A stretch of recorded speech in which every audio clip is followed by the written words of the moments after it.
mkuu wa serikali. GCLA ni maabara ya rufaa ya serikali. GCLA tunalinda afya ya jamii na mazingira. GCLA asante Rais Samia, kazi iendelee. GCLA tutawajibika kutoa elimu kwa wachimbaji hawa na kusimamia kikamilifu sheria za nchi.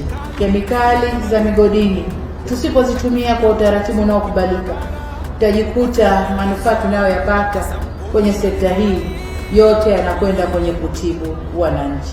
Pasina shaka ubuheri wa afya. Karibu katika kipindi cha Ijue, mamlaka ya maabara mkemia mkuu wa serikali, ambapo wiki hii tunaangazia namna ya kukabiliana na majanga ya kemikali ikiwemo ajali za magari yanayosafirisha kemikali mbalimbali nchini Tanzania, ambapo mamlaka ya maabara mkemia mkuu wa serikali kupitia ofisi ya kanda ya kati imetoa elimu kwa makundi mbalimbali ya viongozi wa kata ya Ruaha Mbuyuni juu ya namna ya kukabiliana na majanga ya kemikali ikiwemo ajali za magari yanayosafirisha kemikali nchini. Mafunzo haya yamefanyika katika ukumbi wa shule ya msingi Mbuyuni A, wilaya ya Kilolo, mkoani Iringa. Mamlaka ya maabara mkemia mkuu wa serikali ilianzishwa chini ya sheria namba 8 ya mwaka 2016, ambayo pamoja na majukumu mengine, sheria hii inaipa mamlaka hadhi ya kuwa chombo cha juu cha maabara ya rufaa katika masuala yote yanayohusu uchunguzi wa sayansi jinai, na vilevile inaipa jukumu la kutoa elimu kwa wadau na wananchi wote kwa ujumla. Baadhi ya wanufaika wa mafunzo hayo wamesema wametambua madhara ya kemikali na elimu walioipata italeta tija kubwa kwa jamii nzima, ambayo awali ajali za kemikali ilikuwa kama fursa kwao na tabia ya kukimbilia ajali hizo zinapotokea sasa itakoma. Kwa kweli kipekee tunamshukuru Mungu kwa ajili ya mafunzo haya, kwani yataendelea kufanyika kuwa baraka sana kwa jamii yetu ya Ruaha Mbuyuni. Kwanza ni njia ambayo magari mengi kwenda nchi nyingine yanapita hapa, lakini pili tunakutana changamoto nyingi kwa magari kupata ajali yaliyobeba viuatilifu mbalimbali, kemikali mbalimbali. Kwa semina hii tunaona kwamba inaweza kutusaidia kuendelea kujiweka tayari kwa ajili ya kuhakikisha kwamba jamii yetu tunakwenda kuibeba na kuhakikisha kwamba tunakwenda kuhakikisha jambo ile kuona kwamba ajali, watu wakimbilia ajali, milipuko inapotokea kwamba itaanza kwenda kupungua na hatimaye kwenda kuisha kabisa. Kama kiongozi wa taasisi ya kanisa, tutaendelea kutoa taarifa hizi kwa jamii ili kuhakikisha kwamba kila mmoja anaweza kusimama na kuona ya kwamba tunakuwa sehemu ya watu kwenda kuepuka majanga haya ya kukutana na viuatilifu mbalimbali pamoja na kemikali hizi, kwa sababu kama nimepata alafu nikanyamaza kimya, itakuwa sehemu ya usambazaji ambao hauna maana. Lakini kutokana na mamlaka ambayo imeona kwamba itusaidie kutupa elimu hii, kwetu imefanyika kuwa ni jambo la baraka ndani ya jamii ya Ruaha Mbuyuni, ndani ya kanisa, lakini pia hata nje ya jamii hii ambayo imetuzunguka, kwamba tunauelewa mpana sana kuhusu viuatilifu hivi na kemikali hizi, kwamba tujiepusheje na tuendeje tunapoona kwamba imetokea, kama kuna milipuko au kuna magari yamepata ajali yabeba kemikali, kwamba tusisogee kwa haraka. Lazima tujiepushe na vitendo vya kwenda kuhakikisha kwamba tunasimama na kuhakikisha kwamba jambo linasimamiwa kikamilifu. Nimepokea elimu kwa sababu elimu tunafahamu kwamba haina mwisho. Tunavyojifunza tunahakikisha kwamba tulichokipata kina thamani kutoka mashirika ya mamlaka ya serikali, kutokana na mkemia mkuu anakuja moja kwa moja hadi kwenye jamii ya chini, kuhakikisha jamii hii ya chini kabisa inaweza kupata elimu hii ambayo inaweza ikawasaidia kuhakikisha kwamba jamii inakuwa salama. Mafunzo kwa kweli nimeyapokea vizuri na yametusaidia kwa sababu tumeweza kujua wajibu wetu na jinsi gani ya kujikinga kutokana na magari yanayopita hapa ambayo yamebeba kemikali. Kwa kweli hali ilikuwa ni tete, tulikuwa hatujui hatima yetu, tulikuwa hatujui nini cha kufanya. Lakini leo tumeelekezwa vizuri, tunatakiwa tufanye nini, tuepuke nini. Si kila gari unaloliona limeanguka limebeba kemikali ni la kulikimbilia, unatakiwa kuliepuka kwa ajili ya usalama wa maisha yetu. Msingi nitumie nafasi hii kuwashukuru sana wataalamu wa kutoka ofisi ya mkemia mkuu wa serikali kwa kufikisha elimu hii hapa kwenye kata yangu leo. Ni muhimu sana na imefika eneo mtambuka. Masuala haya ya makemikali, tuko kando ya barabara kuu hii, yamekuwa mengi na matukio ya ovyo sana. Kwa hiyo elimu hii tumeipata, imefika kwa wakati wake, na tutaenda kuifanyia kazi kuhakikisha kwamba tunaitoa na kwa wenzetu kwenye mikutano mbalimbali, ili wote tuchukue tahadhari kwa pamoja kwa ajili ya kunusuru kizazi chetu tulicho nacho. Kuna wakati ilikuwa inatokea matukio ya masumu hayo, unapiga simu nemki, sasa wale wanashughulika na mazingira.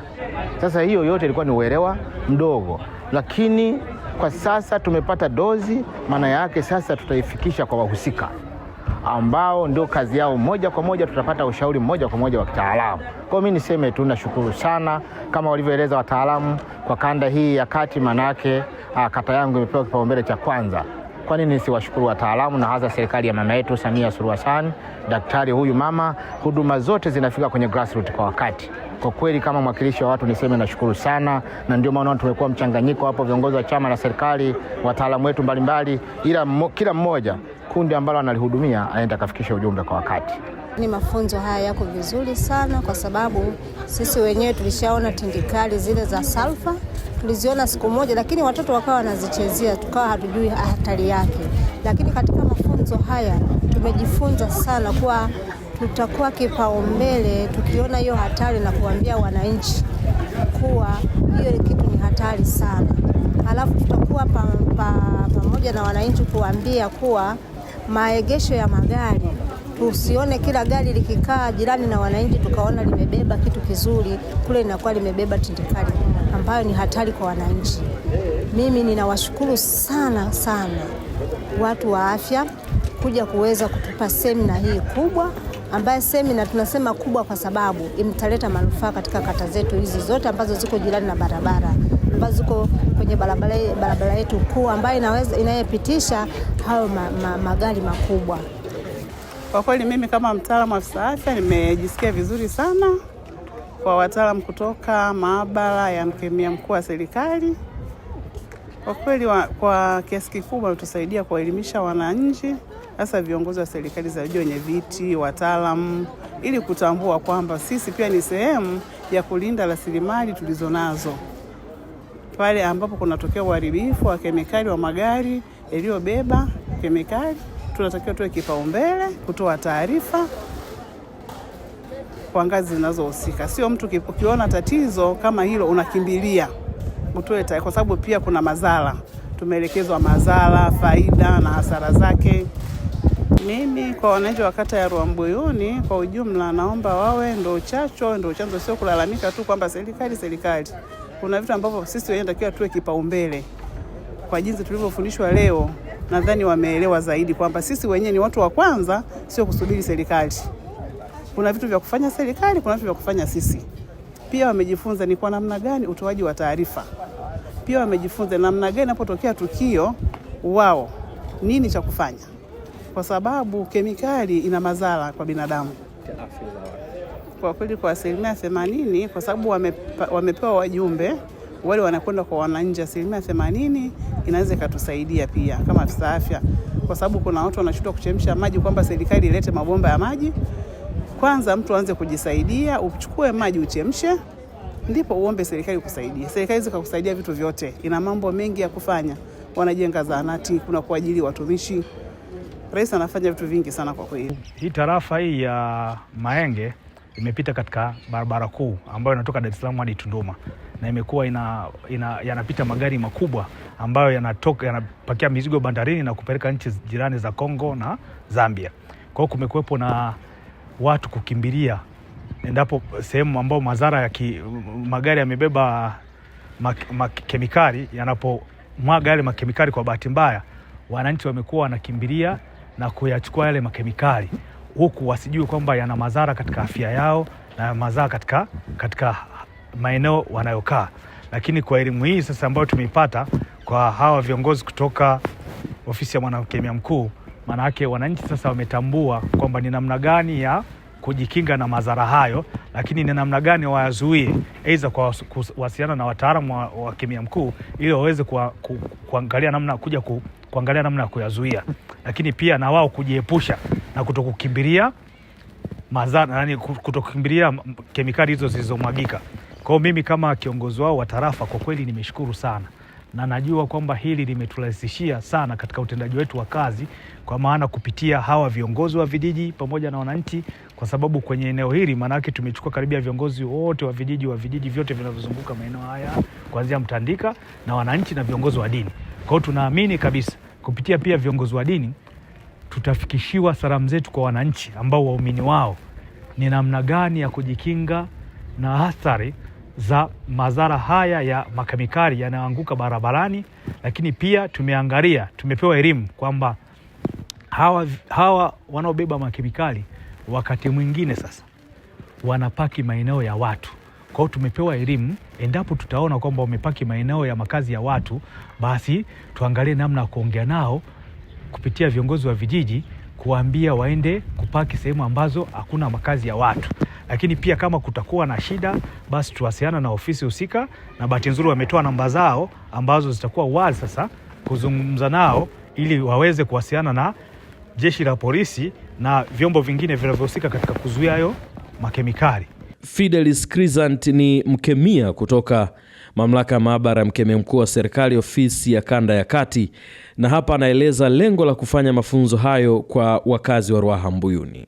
Lengo la mafunzo haya alikuwa ni mafunzo tu ya uhamasishaji ambayo yamelenga zaidi kuwawezesha wakazi wa maeneo haya ya Ruaha Mbuyuni ambapo tumefanyia mafunzo haya, ili sasa waweze kuwa aware na madhara ya kemikali, lakini na jinsi ya kushughulika na ajali za kemikali.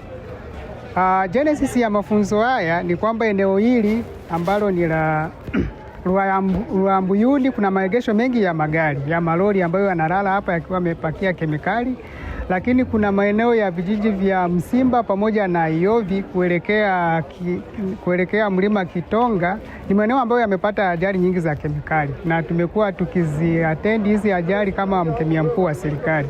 Kwa hiyo kutokana na kadhia hii ya kuwepo kwa ajali nyingi, basi tumeamua kwamba angalau tuwape elimu wale wananchi ambao wanahusika moja kwa moja, ambao ni wahanga wa moja kwa moja, ili sasa waweze kujikinga. Lakini wengine kwa kutojua unakuta wanakimbilia yale maeneo ambayo yanapata hizo ajali na wenyewe wanakuwa wahanga. Kwa hiyo lakini kwa elimu hii basi ambayo kwa namna yake imewagusa sana viongozi, tumehusisha viongozi ambapo kuna viongozi wa vijiji, watendaji, wenye viti, wawakilishi wa kamati mbalimbali za ulinzi na usalama, lakini pamoja na wananchi wa kawaida, wote wameweza kuwakilishwa. Kwa hiyo tunaamini viongozi hawa basi wataweza kuifikisha elimu hii kule ambapo wanatoka, ili sasa ifikie jamii nyingi ya maeneo haya.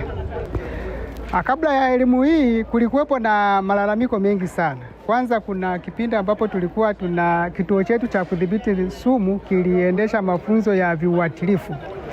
Kwa hiyo yalitokea malalamiko mengi sana, wengi wakilalamika kuhusu uwepo wa ajali za kemikali, lakini wakilaumu kwa namna moja ama nyingine mamlaka zinazohusika kwa kutochukua hatua. Lakini kwa kupitia mafunzo haya sasa wameweza kujua kwamba kumbe na wenyewe ni moja ya mamlaka ambazo zinatakiwa sasa kulaumiwa, kwa sababu hawakuwa wanatimiza wajibu wao wa kuweza kutoa taarifa, lakini na kuweza kufuatilia kama yale mambo ambayo yanatokea, ajali zinazotokea, basi wale wahusika wa hayo magari wanachukua hatua stahiki katika kurekebisha hali ya mambo kwenye maeneo yao.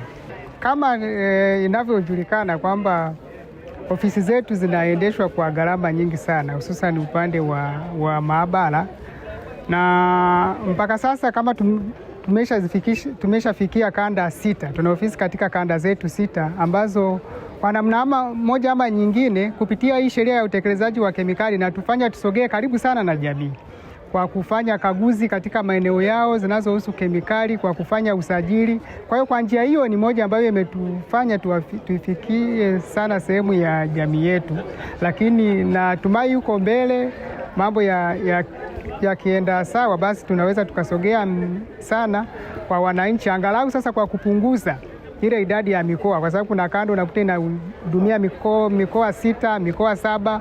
Kwa hiyo angalau tukipunguza tunaweza tukaanza kwenye mikoa 3, mikoa 2, na hatimaye huko mbele tunaweza tukafika hata mkoa mmoja. Baada ya mafunzo haya, kwa sababu kiangalia mwitikio wa watu mpaka tunamaliza mafunzo haya, wengi wamekiri kwamba sasa walikuwa watimizi majukumu yao kama sehemu ya wananchi.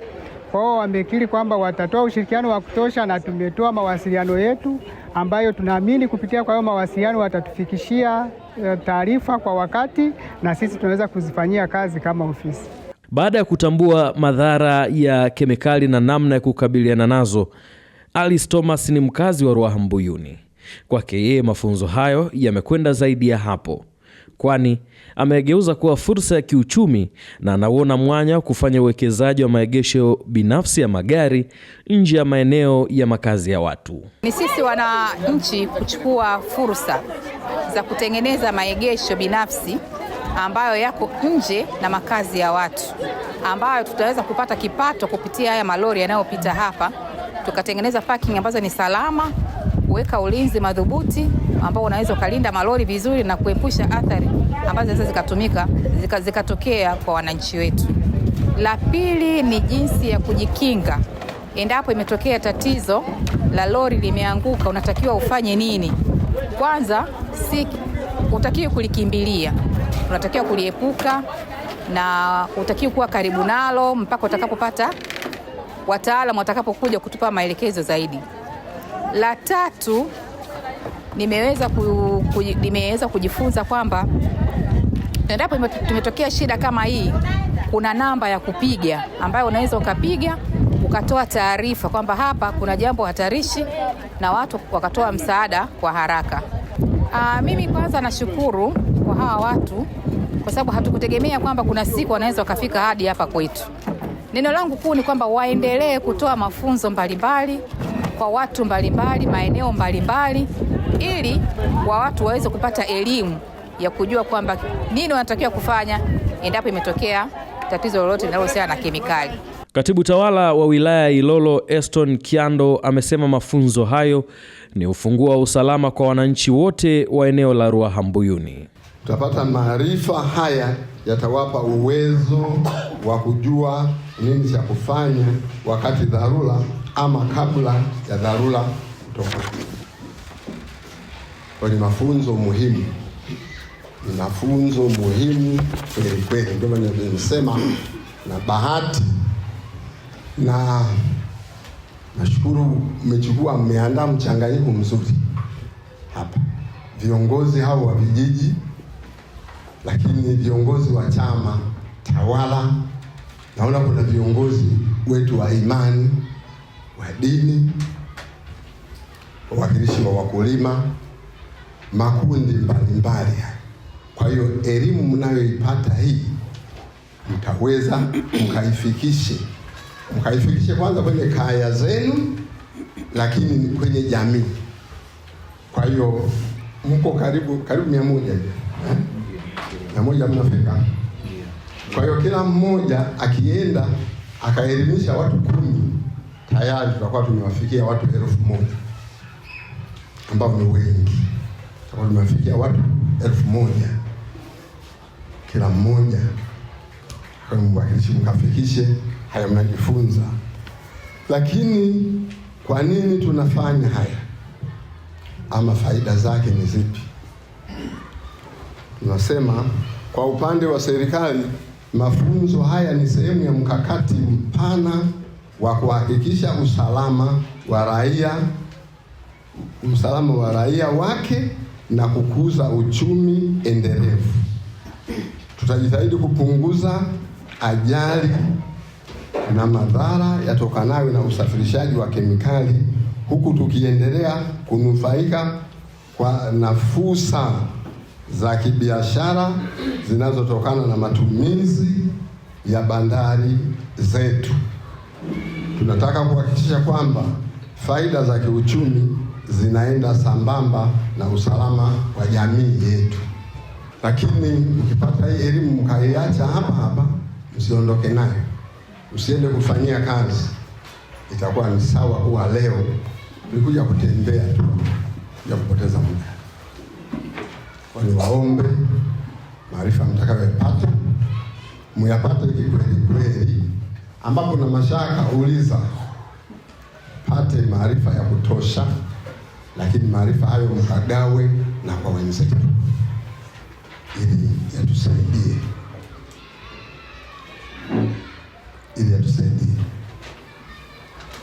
Serikali ya awamu ya 6, serikali ya mama yetu Jemadari Daktari Samia Suluhu Hassan, nawapenda sana Tanzania,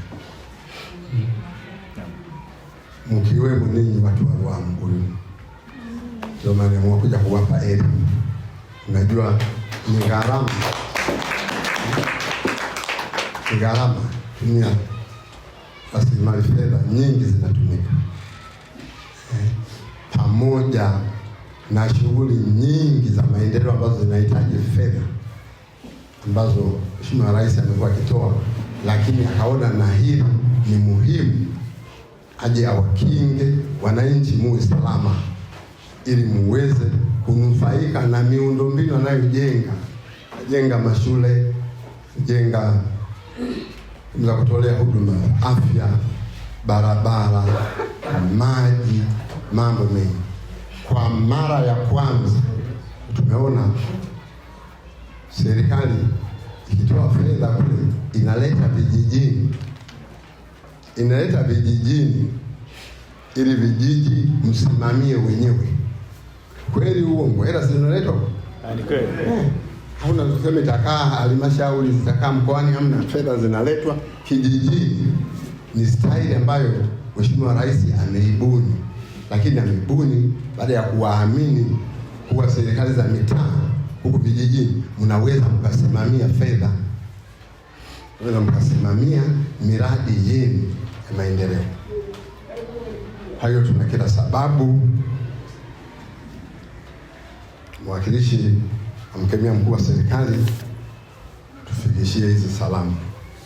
Kwa tunamshukuru sana mama, kwa niaba ya serikali ya wilaya ya Kilolo tunashukuru mno. Meneja wa usajili wa kemikali na maabara za kemia wa mamlaka ya maabara mkemia mkuu wa serikali Musa Kuzumila amewataka wananchi kutoa ushirikiano kwa kutoa taarifa pale wanapoona ajali ya gari lililobeba kemikali. Ninaomba mtoe taarifa. Siku tulizo hapa mzitumie. Tokea ajali kama toa taarifa. Tutaweza tukafika siku hiyo au kesho yake utafika. Na tutamwajibisha yule ambaye amemwaga hiyo. Kwa nukta hiyo ndio nahitimisha Ijue Mamlaka ya Maabara mkemia mkuu wa serikali GCLA kwa wiki hii. Kwa niaba ya kitengo cha mawasiliano na uhusiano kwa umma, mimi ni Oscar Nixon Nkembo. Tukutane juma lijalo. Kwa heri kwa sasa. Mamlaka ya maabara ya mkemia mkuu wa serikali GCLA ni maabara ya rufaa ya serikali GCLA. Tunalinda afya ya jamii na mazingira GCLA. Asante Rais Samia, kazi iendelee GCLA. Mamlaka ya maabara ya mkemia mkuu wa serikali ni taasisi ya kisayansi ya serikali yenye majukumu ya kufanya uchunguzi wa kimaabara wa vielelezo na sampuli mbalimbali. Inatoa ushahidi kwenye mahakama na ushauri wa kitaalamu unaotokana na uchunguzi wa kimaabara ndani na nje ya nchi. Ni maabara ya rufaa ya uchunguzi kwenye masuala ya uchunguzi wa sayansi ya jinai. GCLA inasimamia matumizi ya teknolojia ya vinasa